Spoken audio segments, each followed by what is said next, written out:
Accounts calling the president-elect's reaction or non-reaction to the cyber attack the last straw. At a news conference today, the president was asked how he and the president-elect are getting along. When Donald Trump takes the oath of office and is sworn as the 45th president of the United States, then he's got a different set of responsibilities and considerations. I've said this before, I think there is a sobering process when you walk into the Oval Office. I haven't shared previously private conversations I've had with the president-elect. I will say that they have been cordial and in some cases have involved me making some pretty specific suggestions about how to ensure that regardless of our obvious deep disagreements about policy, maybe I can transmit some thoughts about maintaining the effectiveness, integrity, cohesion of the office, our various democratic institutions, and he's has listened. I can't say that he will end up implementing, but the conversations themselves have been cordial as opposed to defensive in any way.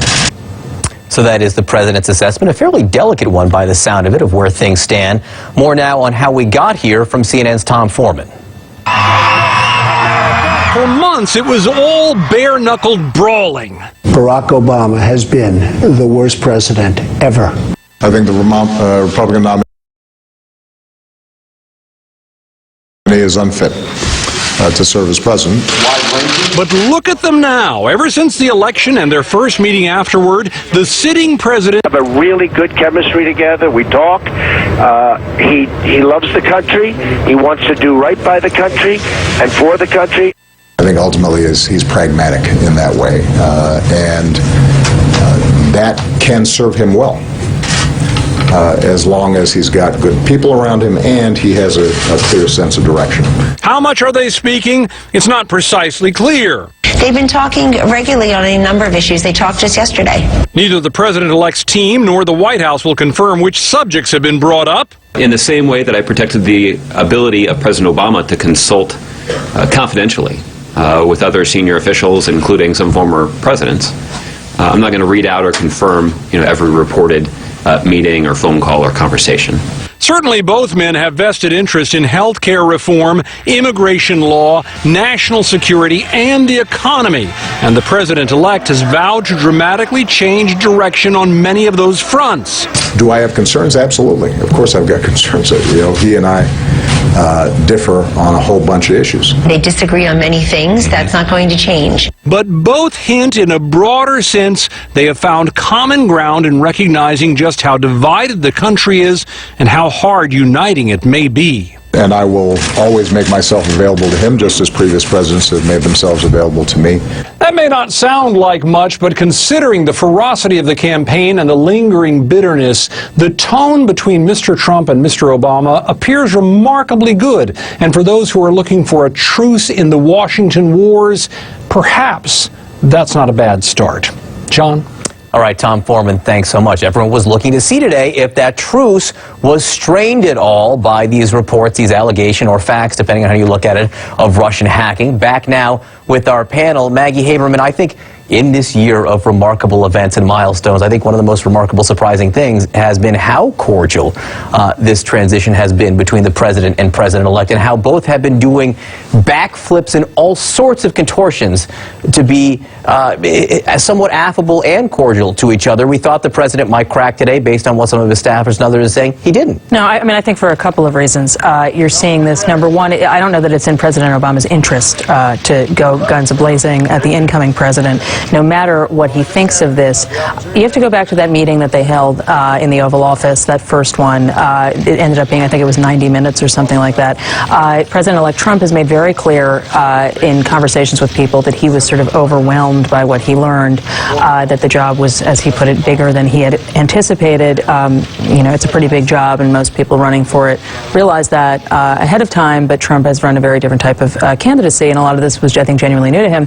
President Obama walked away way, according to several of my sources, stunned at how little President-elect Trump appeared to know about certain aspects of the job. And I think that President Obama has come to realize that Donald Trump is very easily influenced by the last person he spoke with. I think that he believes that he can try to preserve portions of his, if not his legacy, but portions of the programs he cares about by not having a contentious relationship with the president-elect. Whether that will be sustainable, I don't know, but you are correct that it is a massive 180 from what we saw in the campaign, and frankly what we've seen between these two for 5 years. Oh, I mean, this all goes back to that White House Correspondents Association dinner in 2011. Eliana, it was interesting. I was talking to Steve Inskeep of NPR, who sat down with President Obama yesterday, and Steve's talked to the president a whole bunch of times, and he said what struck him as different about this interview was that President Obama seemed to be playing the long game with Donald Trump here, particularly on the issue of the Russian hacking, playing the long game, and that's striking because he's got like 4 weeks left in office. The time's running out. You don't play the long game when time's running out on the clock. I think that's absolutely true. And, you know, we've talked about this campaign in terms of Donald Trump and Hillary Clinton, and what did Hillary Clinton do wrong, and how did she miscalculate? But I think President Obama was the third player in this campaign because his relationship with Donald Trump, as Maggie said, goes back a long time. And in many ways, Trump's election was, I think, a reaction to the Obama presidency and to the relationship between the two of them. And Obama is playing the long games in terms of the programs he's implemented, the proposals he cares about, and I think he's a smart guy. He knows that he can shape Trump's thinking in many ways and influence his decisions. He did on Obamacare after their discussion in the Oval Office. Trump came away saying, the provisions I'm certainly going to keep are the provision that allows kids to stay on their parents' health care until they're 26. And so Obama was key in certainly on that one aspect in terms of Obamacare. And I think, though they may not be talking about it publicly, he's playing a huge role in preserving other aspects of his legacy merely by, weighing in on Trump. And the second factor, I think, is it was in Obama's interest and incumbent upon him almost to play a soothing role in Democratic ranks when people were so shocked and panicked at Trump's victory. And I think he's done that very effectively. Ben? Yeah, well, I think it's not quite right to say that he can't play the long game. One thing that is true about Democratic post-presidencies is they tend to be very robust and extraordinary. Jimmy Carter is still a force on the world stage. As hard as it is for people in America to understand that. He is still out there building houses and brokering peace deals and talking to, trying to rescue hostages. 30, 40 years later, the Clintons were punished for being robust players on the world stage. However you might think that they handle some of the ethical issues, they were out there, they were raising money, they were influencing stuff. If you think that Barack and Michelle Obama are going to somehow disappear from the world stage, disappear from the conversation, you're not paying attention. This is going to be like a Nelson Mandela figure. After he left, he was more powerful out of office. This guy's got another 20 or 30 years. The Obamas have a longer game to play. And I think that what you're going to see is he is going to be very smart in the short term. He has no reason to antagonize Trump. He's laid down some clear markers. He said, listen, if you go after American Muslims, I'm going to speak out. He said, if you go after dreamers and start dragging dreamers out of college campuses because they don't have their papers, I'm going to speak out. He's laying out a case for when he will be a force and when he won't be, but Obama's not done by a long shot. And I was surprised at just how self-critical and accurate President Obama was. When he was asked about why Hillary lost the election, I totally disagreed with his accusation of media bias. I totally agreed with his conversation about not going to voters who feel like they're not being heard. When he talked about how he won in Illinois, how I went to Fish Fries, how I listened to the local people, how I heard their hurts, and I expressed their hurts, and I spoke to those pains. When I heard that kind of auto-critique of what went wrong in the election, I thought to myself, that is exactly right, and if President Obama takes that and tries to reform the Democratic Party in that way, that is a formidable opponent in 2020. Angela?